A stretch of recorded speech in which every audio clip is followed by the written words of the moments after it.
Welcome to news Adda. YCP BRS ఆ సమస్యను పరిష్కరించుకోరా? YCP BRS పార్టీల ప్రస్తుత రాజకీయ సంక్షోభానికి మూలాలు ఆ పార్టీల సిద్ధాంతాల్లో కంటే ఆయా కుటుంబాల అంతర్గత విభేదాల్లోనే ఎక్కువగా కనిపిస్తున్నాయి. జగన్, కేటీఆర్ వంటి నాయకులు తమ సొంత సోదరీమణులైన షర్మిల, కవితలను దూరం చేసుకోవడం కేవలం వ్యక్తిగత విషయంగా మిగిలిపోకుండా ఆయా పార్టీల మనుగడని శాసించే రాజకీయ అస్త్రంగా మారుతుంది. వైసీపీ బీఆర్ఎస్ పార్టీలలో ఇప్పుడు కనిపిస్తున్న అతిపెద్ద సమస్య సొంత మనుషుల నుంచి ఎదురవుతున్న సవాల్. ఆస్తుల పంపకాల్లో విభేదాలు. ఈ గోల కారణంగా షర్మిల, కవిత వంటి కీలక నేతలు బయటకు రావడం ఆయా పార్టీల నైతిక బలాన్ని దెబ్బతీసింది. రాజకీయాల్లో ఆడబిడ్డల సెంటిమెంట్ చాలా బలంగా ఉంటుంది. తమకు అన్యాయం జరిగిందని వారు ప్రజల ముందుకు వెళ్ళి చెప్తున్నప్పుడు ఆ ప్రభావం నేరుగా పార్టీ ఓట్ బ్యాంక్ మీద పడుతుంది. షర్మిల ఏపీ కాంగ్రెస్ అధ్యక్షురాలిగా బాధ్యతలు చేపట్టడం, కవిత కొత్త పార్టీ పెట్టనుండడం ఈ సంక్షోభానికి పరాకాష్ట. రాజకీయాల్లో 5 లేదా 10% ఓట్ల చీలిక కూడా ఫలితాలను తలకిందులు చేస్తుంది. షర్మిల చీల్చే ఓట్లు నేరుగా వైఎస్ఆర్ అభిమానుల ఓట్లే కావడం వైసీపీకి కోలుకోలేని దెబ్బ. గత ఎన్నికల్లో కనీసం 20 సీట్లలో కాంగ్రెస్ చీల్చిన ఓట్ల వల్ల వైసీపీ ఓడిపోయింది. ఈసారి ఆ ప్రభావం మరింత ఎక్కువగా ఉండనుంది.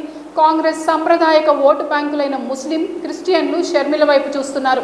అలాగే తెలంగాణలో కవిత కొత్త పార్టీతో తనదైన రాజకీయ ముద్ర వేసేందుకు ప్రయత్నిస్తున్నారు.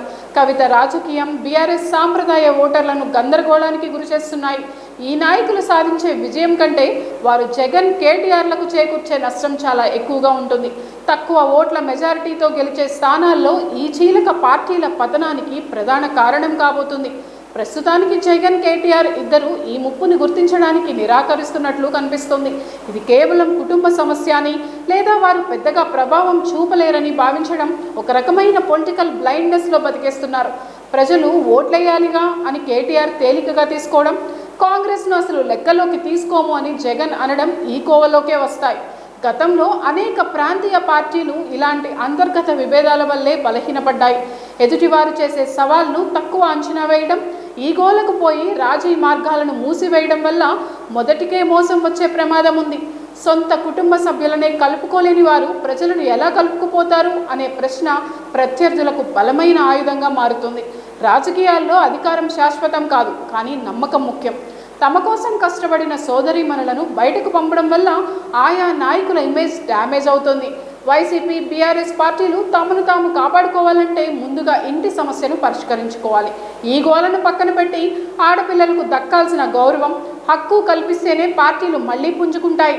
లేకపోతే ఈ కలహాలే ఆయా పార్టీల పతనానికి పునాది రాళ్లుగా మారే అవకాశం మెండుగా ఉంది.